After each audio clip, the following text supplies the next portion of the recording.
मैं भी आपसे यही कहना चाह रही हूँ मम्मी, इन्हें इन सब चीजों से दूर रखें। मीन टू ऑफेंड यू, मैं तो बहुत सीधी और सच्ची बात पूछी है। मैंने जानबूझ के झूठ बोला था, खतरे की कोई बात नहीं है। फिर भी एक छोटा सा मशवरा दूं आपको। और मैं नहीं चाहती थी कि मैं आपको परेशान करूँ।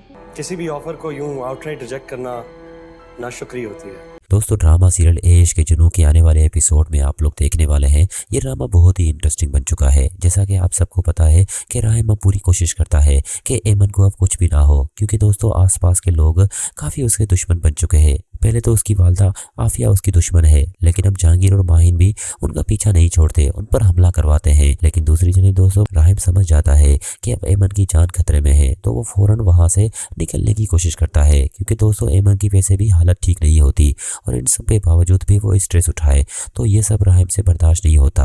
राहिम को जब पता चलता है कि ये सब माहिन और जहांगीर ने किया है, तो दोस्तों वो उसे फोन करेगा और कहेगा कि मुझे आपसे ये उम्मीद नहीं थी, अब देखें मैं क्या करता हूँ।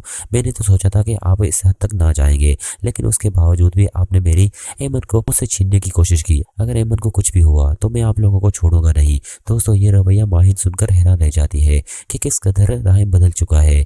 ये तो सच्ची बात थी कि राहिम और एमन एक दूसरे से मोहब्बत ही करते थे, तभी राहिम मुझसे अब नफरत करने लगा है। यहाँ पर दोस्तों जहांगीर उसे कहता है कि तुम कहीं राहिम के बारे में सोच तो नहीं रही, ऐसी अगर सोच है तो निकाल दो, क्योंकि राहिम मेरा अब दुश्मन है, मैं उसे मार कर ही सुकून का सांस ले सकता हूँ। अगले सीन में आपको ये भी दिखाया जाएगा जब आफिया को इन सब के बारे में पता चलेगा, साथ ही साथ अली नवाज को भी, तो दोस्तों वो परेशान हो जाएंगे कि कहीं राहिम को तो कुछ नहीं हुआ। लेकिन यहाँ पर अली नवाज सिर्फ एमन के बारे में पूछता है, क्योंकि आफिया को तो यही डर है कि अगर एमन बच गई तो वो हमारा वैसे भी सारा चिट्ठा खोल देगी, तो इस वजह से वो चाहती है कि वो मरी जाए, क्योंकि उसका बेटा तो उसे मारने की पूरी कोशिश कर रहा है। लेकिन ये सब फिलहाल आफिया ने रोक रखा है।